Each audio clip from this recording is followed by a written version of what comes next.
All right, guys, a little bit about myself. My name's Travis Huckaby. I'm one of the Navionics Marine Specialists.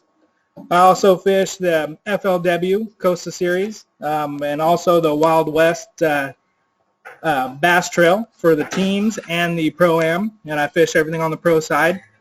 A little bit about myself, guys. Came up from Future Pro Tour back in 2009. Did really well. I won back-to-back Angler of the Year and Navionics Cup Championships, so got told to move on. Future Pro Tour was an awesome way to get my start. Fishing Future Pro, I actually got introduced to Navionics, and winning the Navionics Cup Championship 2 years back-to-back got me a sponsor ride with them, and it's just proceeded on from there, and it's been a great ride. As far as coming into the pro stuff, 2015, fished the Wild West Pro-Ams, was a championship qualifier. 2016, moved on to FLW Costa Series, also qualified to make the top 40 to go back east. 2017, made the championship qualifier again.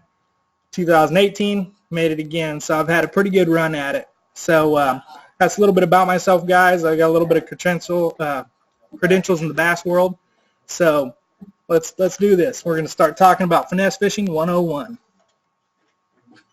All right, guys. Today I'm going to be breaking down my go-to finesse tactics, the techniques I'm using, the baits and how I'm rigging the baits, my retrieves, the setups I'm throwing the baits on, and even I'm going to give you some locations so you can get out and put these techniques and these baits to work and hopefully load some fish in the boat. All right.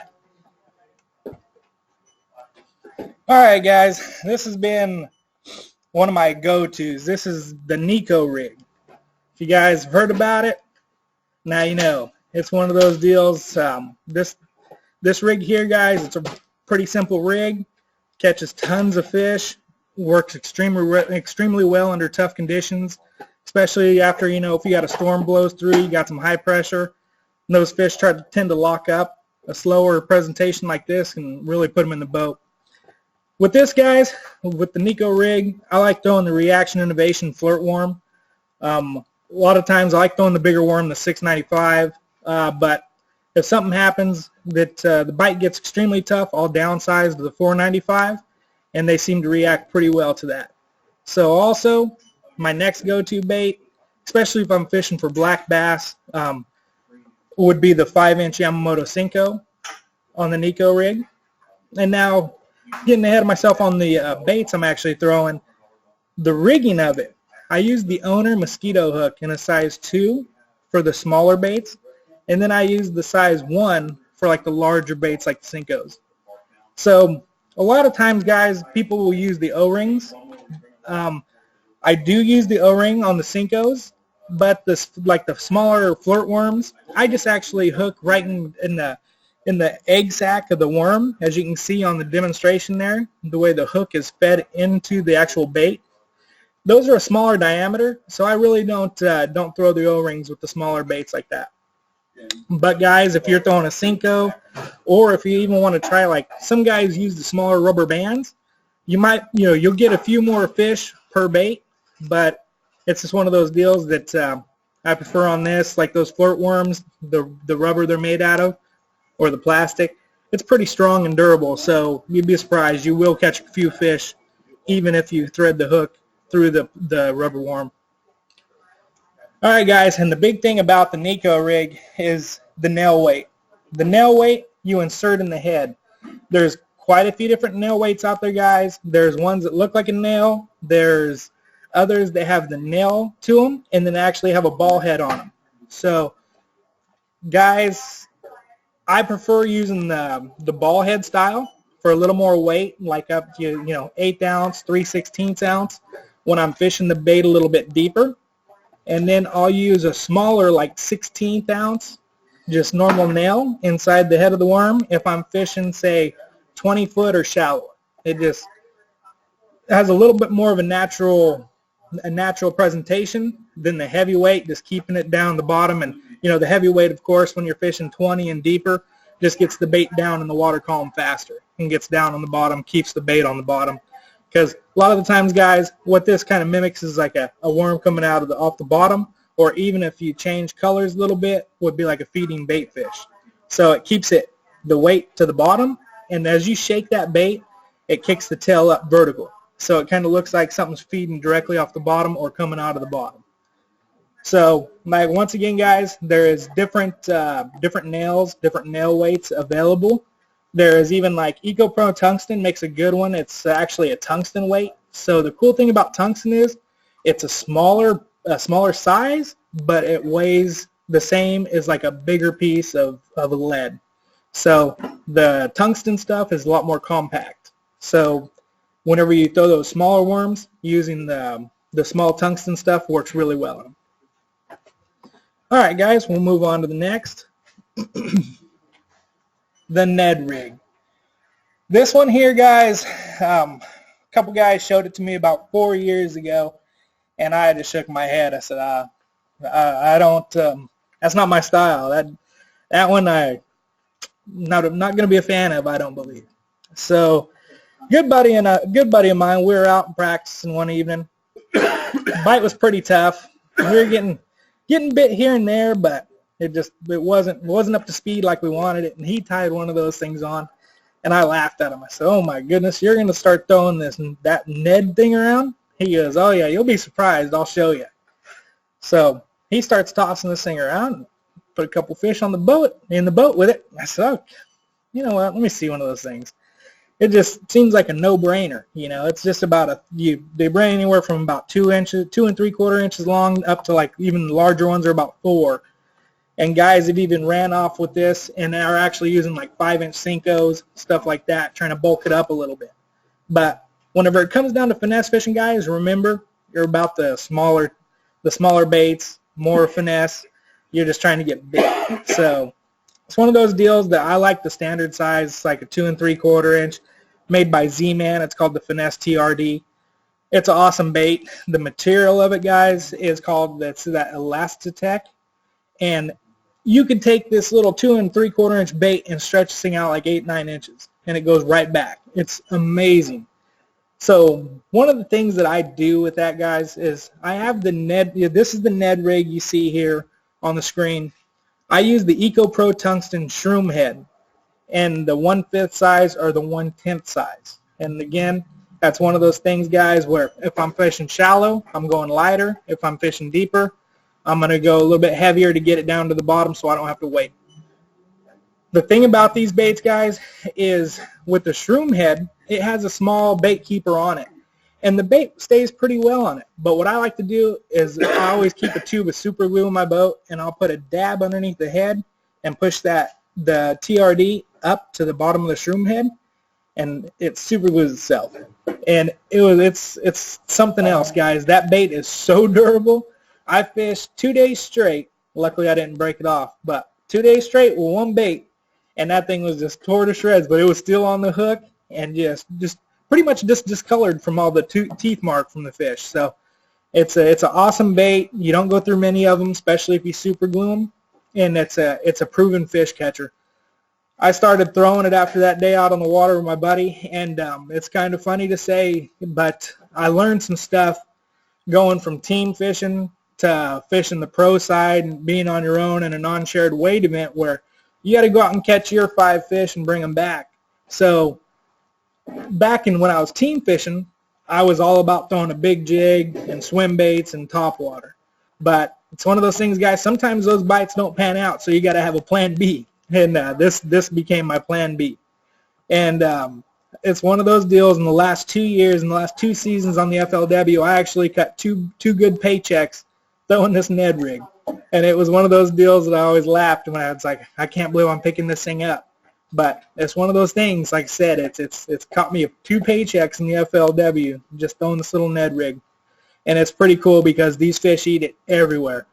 I was in Lake Havasu in Arizona last year for the opener. While I was running way up the river, I found a good school of smallmouth up in this one section. There was a nice sandbar. I was getting my Ranger up in there with the Minn Kota with the Ultrex on, clicking the spot lock. It was holding me in spot, and I was throwing that little Ned rig up on the sandbar and working it off with a current. and those smallmouth were just taking it, and ended up taking a top 20 in the FLW and got a pretty good paycheck all on that Ned rig. So it's been a proven fish catcher, that's for sure. And then we even came down, had another tournament on Clear Lake, and Clear Lake's a big fish factory, and everyone knows they like to go there and power fish. And it was one of those things. Practice was kind of on the slow side and was having a hard time getting the bigger bites, and I ended up getting on this dock pattern and pitching a Ned rig to the dock pilings, and made a top 10 cut. So it was just amazing. This little bait outperformed pitching bigger baits and throwing swim baits, you know, the swinging for the fence approach. This finesse stuff, guys, is it gets bit, and it's not a, you know, you're going to weed through a lot of small fish, but the big ones will eat it too. So let's move on to the next. All right, guys. And then after, you know, the Ned rig opened my eyes to the amount of fish it catches, started playing with it a little bit. And, man, I'll tell you what, I had a blast this fall and winter at Lake Shasta. We were up there fishing for spotted bass, and those spotted bass were in 40 to 65, 70 feet deep of water. And we were watching them down there on the graph, and they were just corralling bait balls and gorging. So a buddy of mine and I were out there, and he's throwing a dart head, and we're catching some fish. And I tie up this little shroom head, and I put on the Z-Man trick shot. It's just about a 2.5, 3-inch bait. And always remember, guys, matching the hatch is key. So we caught a couple fish in the beginning, and we noticed they were puking up shad on the deck of the boat. And they were real small. They were like 2.5 inches. So I downsized, put on the shroom head, put on a little Z-Man trick shot, and oh my goodness, it was lights out. I started pitching that thing down there, and it wouldn't even hit the bottom. I'd throw it and feed some line out, and all of a sudden you'd see the line jump and then start swimming. Just keep taking line. Then you set the hook on them and bring them up. And oh my goodness, those fish just had a field day with that. So like I said, guys, match the hatch and, you know, the forage you're around, and it'll definitely put some fish in the boat. And the same thing with this, guys. This is the Z-Man products. It's that Elastic material. So durable. Again, I super glued the bait to the bottom of the shroom head. And like I said, guys, this EcoPro tungsten shroom head, it's an awesome piece because it's made out of tungsten, so it keeps a real small profile but has the weight. So it's just an awesome piece. And also the hook on it, guys, is very strong. It's durable. It's a little thicker wire. The original ones, like from Z-Man, came out, they were light. I found that out in Lake Havasu. I straightened out 3 hooks in practice. It was just pulling my hair out. And then finally, I made a call to EcoPro. I actually had them, they overnighted me some baits to my hotel down there in Arizona, and it was a game changer. I didn't straighten one of those hooks out, and I've been running that thing ever since. My boat's full of those tungsten heads. So go on to the next, guys. All right, we're talking the variations to it. You know, when you get something, if it ain't broke, don't fix it kind of thing. I just kept running with it. I'm like, you know what? I got out here, last month, Lake Don Pedro. We're up here for a Wild West tournament, and catching them pretty good in practice. Everything was good. I was catching my fish in about 40 feet on jigs. We had a front move in. Bite got a little tough on tournament day. We ended up making some changes. I was throwing the jig, dragging the jig, couldn't get bit. Downsized a little bit to a baby brush hog, couldn't get bit, and then ended up pulling the old faithful Ned head out, you know, the shroom head, and I put on a little crawbait, and oh my gosh, it was like lights out, just smaller, compact profile, throwing it out there and just dragging this thing, and these fish were picking it up. You couldn't even feel when they picked it up. It would just load up and you'd lift and they'd surge with it. And we ended up doing well in the tournament. Missed a check, but hey, it was one of those things, we're in it for the points race, so bringing in a limit, getting some points is a lot better than the ultimatum of having a rough day and going home with your head held down, you know. So changing it up a little bit, compact, went with a craw pattern because, once again, those fish in practice were chewing on the craws, and it was one of those deals. My live well was just loaded with crawdad pinchers and debris from crawdads that those fish were spitting up. So we went with a smaller compact bait, this finesse, finesse fished them, and then we ended up catching catching a couple limits of fish whenever it was looking pretty bleak out of the beginning. And now with this, guys, there's two variations. I've kind of ran with this in the last couple of weeks. The Z-Man TRD Craw is an amazing bait also. This here is a custom pour from Goon Baits. But the Z-Man TRD Craw is an awesome bait as well due to the fact that the pinchers on the craw actually float. So the very next picture I'm going to pull up here. Show you. This is the Z-Man bait, guys. With this bait, the craws, the actual pinchers float, so it keeps the bait in like a protected, or what would you call it, like protection stance. You know what I mean? Like, so if they see the fish coming down to eat them, they're going to try to protect themselves. They always have their claws up. And the cool thing about this on the Ned heads, whenever you pop the bait or work it backwards, it'll pop back and land on its back end again with its claws up. And guys, that's the way an actual crawdad does when they scoop with their tail. They scoop backwards and keep their claws out in front of them. So it's an awesome presentation that matches the hatch, which always catches more fish. So it's an awesome presentation. They're smaller baits. You can get the TRD, and they're like a 2-inch bait also. And then they got their claws on them where, man, you'll catch. It's one of those deals that you'll weed through a ton of fish, and the big ones will eat it as well. So once again, guys, I'll step back a page. Both of these baits, I will do the super glue to the head just for longevity. And again, the head weight, this all depends on how deep you want to fish it. Let's see here. All right, guys, and the retrieves. Now, the retrieves on these, with the shroom heads and everything, I noticed that quite a bit of the bites come on the fall, or depending on the location. Like I said, when I was in Arizona fishing the sandbars in the river, there was a lot of current. I would fire that bait out there, and I would just kind of slow drag and let it come down with the current, and those fish would hammer it. If I threw it out there and tried to hop it and retrieve it, it was just one of those things. It kind of had to have a natural flutter with the current. So just a slow drag was how we caught those fish. Just throwing it up in the current, slow drag, keeping a little tension on it, slow drag with current, and they pick it up in the current. Next thing, guys, with the craw style baits, a hop. Like I said, with a crawdad style bait, those hop backwards, they thrust with their tail and go in a backward motion. So whenever I'm throwing that craw bait, I'll actually hop it. Reel up slack, hop it. Reel up slack, hop it.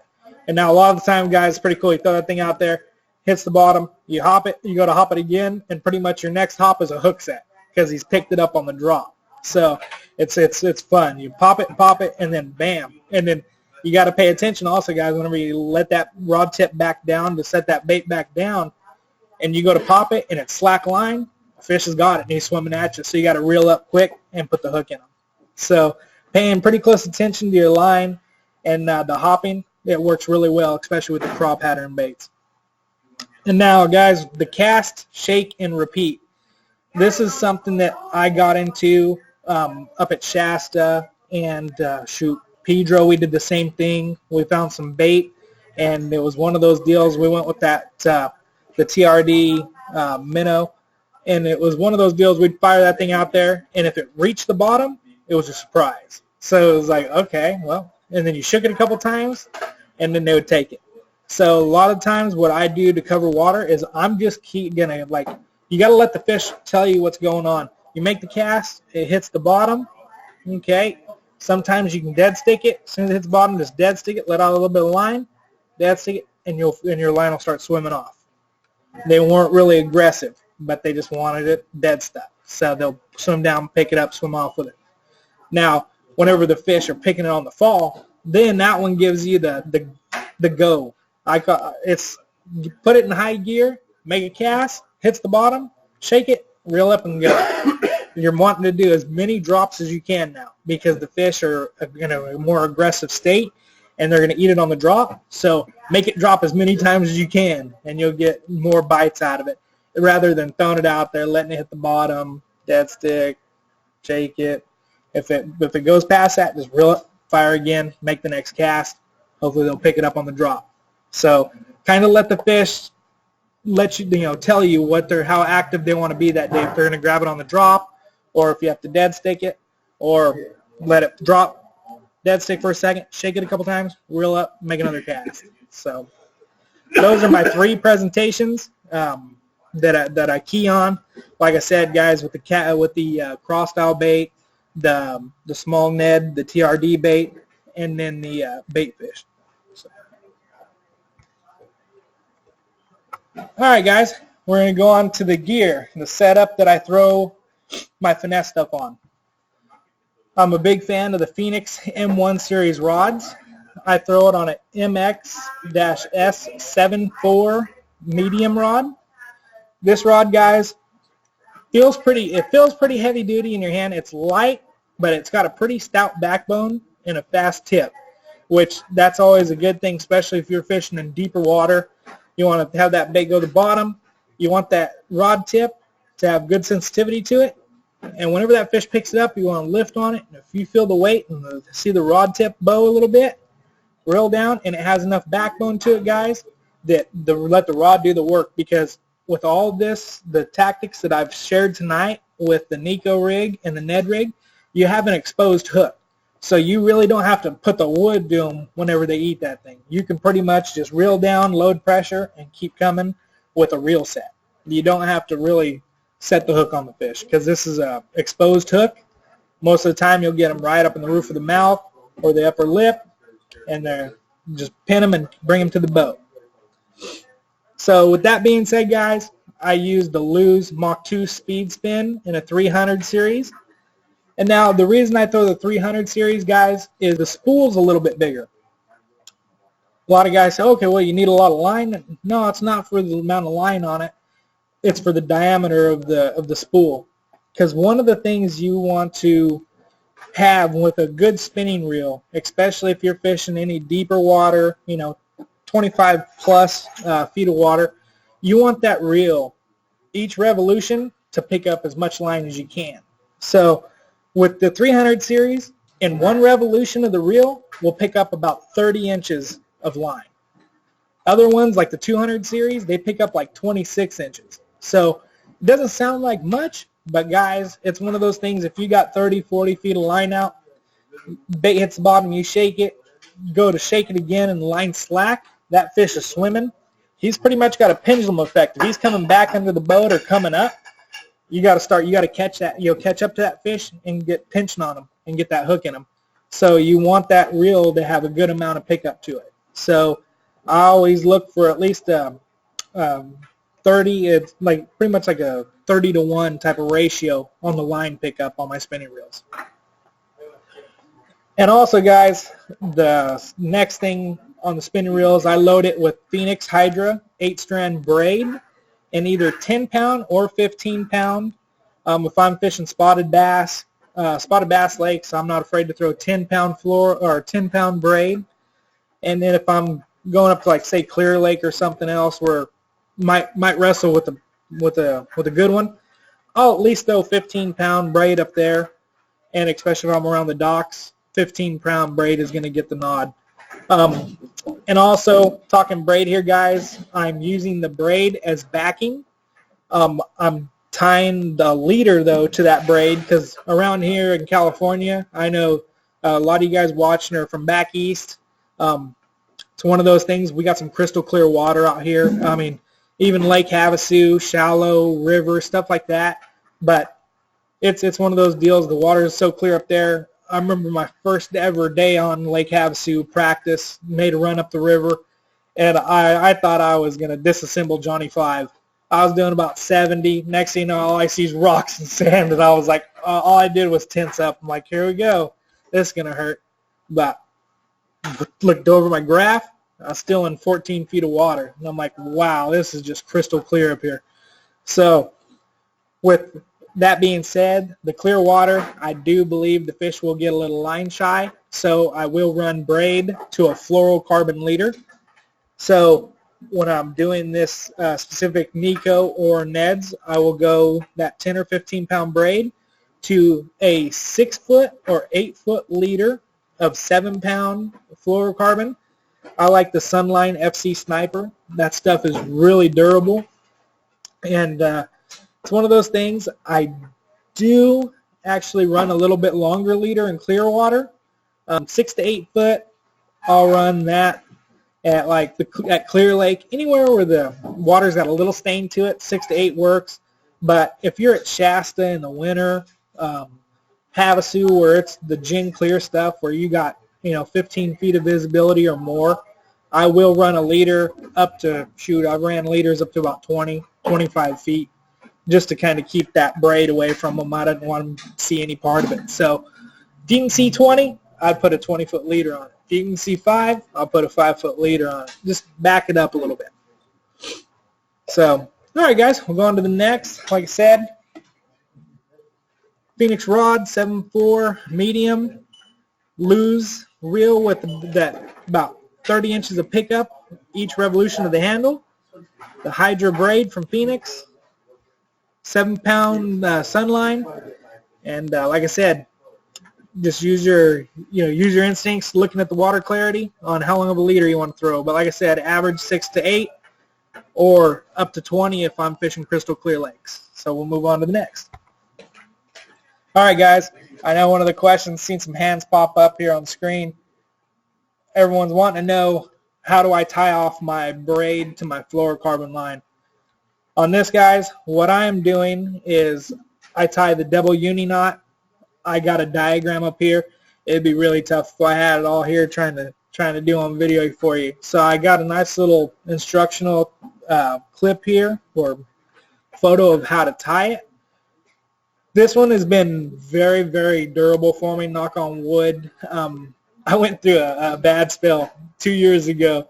I was tying another knot. I'm not gonna put it down on. I won't put the name on the internet, but it was one of those things. I broke off a couple big fish in a tournament that cost me, and after that, I did not shoot. I don't think I tied the braid to floor or anything for about a year until I started tying a new knot. It was one of those things, and when you're out there fishing and you got money on the line and stuff, it was one of those big things. Whenever you lose confidence, you just don't want to make it happen. It was one of those big things that on a final day on a top 10 cut, I broke off one about 7 pounds that would have really, really, really, really made some difference. And from that day on, I was like, you know what, I'm going to really either put some time in on my knot tying game or just going to tie straight braid. And then it was one of those deals, whenever you tie straight braid, I wasn't getting the bites, and it was just one of those things kind of got in my head. So the double uni knot, I've been throwing it for about a year and a half, guys, and it's been an awesome knot for me. Like I said, knock on wood,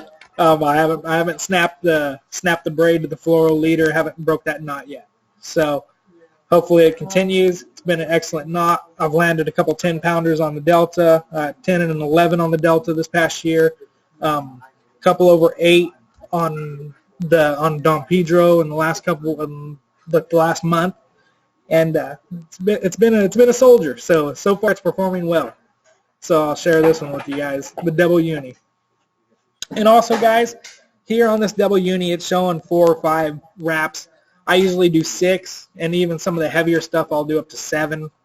Like, I don't want to start running off from Finesse, but if I'm going to go like on the Delta when I'm flipping or punching, I got 65-pound braid to 17 to 20-pound fluoro. I'll do like 7 loops and tighten it that way. It just adds a little more strength. But as far as the Finesse stuff, I'll do 6 loops, pull it down, like I said, 10, 15-pound fluoro, 6 to 8-pound or 10 to 15-pound braid, 6 to 8-pound fluoro. You're good to go with the double uni. All right, guys. Now get into it a little bit. Percentage, I call it high percentage areas right now. What we got going on, we're out here in California. This is a shot from one of the local lakes up here. Most of the water temps right now are in about 53 to 55 degrees. These fish are doing the pre-spawn transition. They're working their way back into the creek channels and the coves, looking for the spawning flats and spawning bays. This is an area we found where we caught some good fish. And what it was, guys, is these fish were working their way in off the main lake. Up, it would be on the top left corner. It's a underwater point. What you see here, guys, is a shot taken from my Navionics mobile app. And the Navionics mobile app, guys, has information called sonar chart information, which is your 1 foot depth contours. And that, guys, really helps you break it down to what you're up against, what's underneath the boat, what's not seen by eye. And this information is worth its weight in gold. So I come idling into this creek channel. Left-hand side, I see the submerged point that I have the blue pin on. We pull up on that thing, guys. It was about 24 feet to 27 feet, just a nice tapering point with a big flat out on the end. And then it had a pretty good abrupt drop coming off the edge of it. Now, with that, guys, you can tell when using the Navionics with the line contours, you see how up on the point the lines are spread a little bit apart. That means the transition's tapered. The tighter stacked the lines are, the more abrupt the structure break is going to be. So you have that point coming out pretty flat. There you go. It's got a small taper to it, and then it's flat. For that ended up being about a 30-yard stretch where it was flat. Now, right off the edge of it, it started breaking pretty good. It went off from about 27 feet to 41, and those fish were just stacked out there. We ended up throwing the Ned rig up on there and dragging it right off that ledge, and the fish were smashing it. So we worked our way back through. I hit the next point coming up on the right-hand side. As the little point came off, and it had another ledge to it. Sure enough, caught fish on it. Worked our way back down in to the cove. Wasn't catching much on the bank. Came up to that next pin on the very bottom of the picture, and there was a nice little ledge there. And sure enough, guys, those fish were stacked right there. I caught one actually that weighed 763 on that area right there. And all they're doing is sitting there on that little deeper water transition, waiting for the water temp to pick up, waiting for the time to get right to come up into the shallows and do their spawn thing. So picking apart things, guys, these transitions, like I said, the secondary points leading into the back of these coves, really picking apart, where your flats are and where the spawning bays would be, and look for the nearest deeper water transition is a good way with the water temp, like I said, 53 to 55 right now. They're pretty much waiting in that little comfort zone to push up into those shallows. So it's going to be a matter of no time here before the water temp reaches the upper 50s and these fish start cruising around up into the shallows and have a pretty good shot at those shallow water fish. So, all right, guys, like I said, this finesse fishing, it's one of those deals that it just is a proven fish catcher. I mean, we had a great day one time. Me and my son were out last spring, and we were on New Melones Reservoir. We hit the water about 9 in the morning and got off the water at 1, and we caught 73 fish, all on the Ned rig. I got my 5-year-old boy. I had him just throwing it, and I told him whenever that line stops, just reel. And he's back there just having a field day. He was catching fish left and right.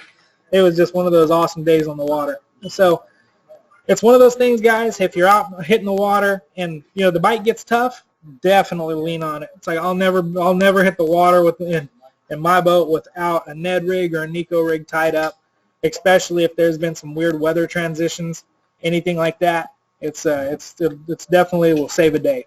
And then, like I said, if you want to go out and have a fun day of fishing and catch numbers of fish, it's definitely the way to go. So. All right, guys, like I was saying, touched a little bit about Navionics. This day and age, technology is key. Use all the resources you can on the water. It's one of those deals. I'm very fortunate. I got some nice electronics on my boat. I got the Humminbird Helix 12s. They're the big screen, and it's one of those deals. Doing all my offshore fishing. A lot of my fishing I do is offshore because I believe it's got a little less pressure than the normal banks that everyone wants to see that has a couple rocks on it and goes down. I look for the stuff that's offshore that those guys drive over the top of and don't make a cast to.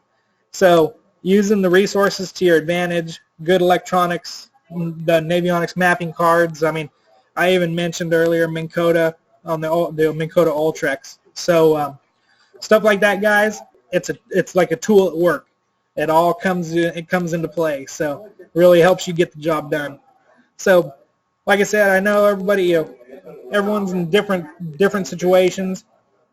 I compete, and I know there's a lot of serious weekend warriors out there. Everything else, it's like depending on how much money you want to spend in the game, options are pretty much unlimited nowadays. So, all right, guys, we're gonna go on to the next.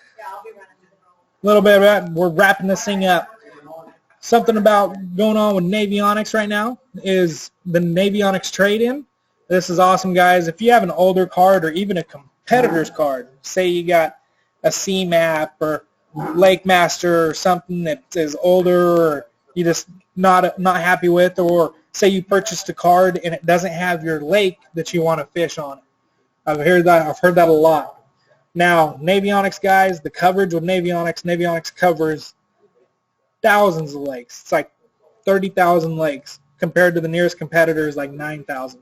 So, guys, the Navionics covers pretty much anything you need as far as the main source waterways, river arms, coastal, everything. They got you covered. So if you have even a competitor's card, like I mentioned, you can go to your nearest tackle dealer. Today, we're actually here at Fisherman's Warehouse. They have a great assortment, great stock of Navionics cards here. You can come in, pick one up, and here they have a mail-in rebate slip. It's an envelope. You put your old card or competitor card in and mail it back to Navionics, and they will send you either a $50 or $75 cash rebate back.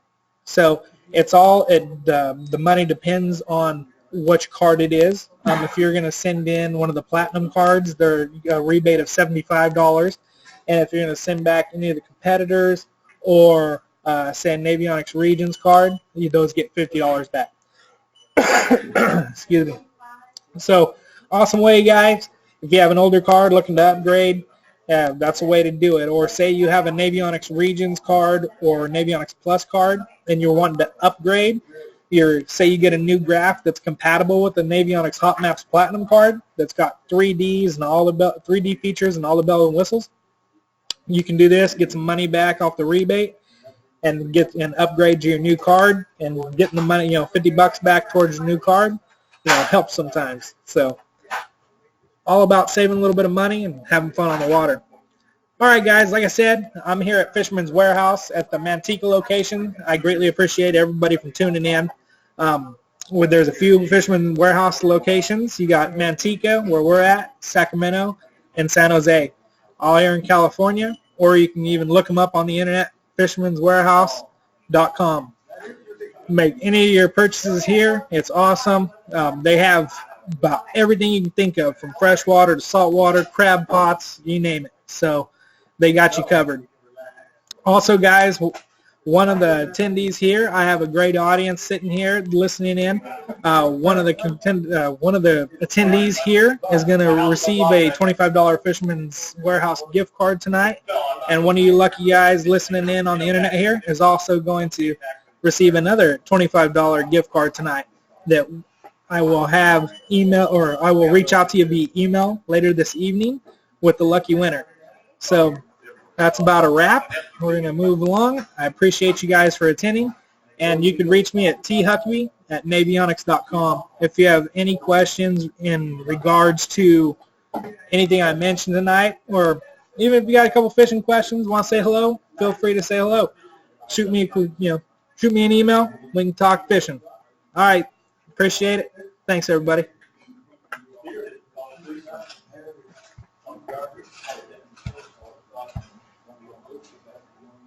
Yeah.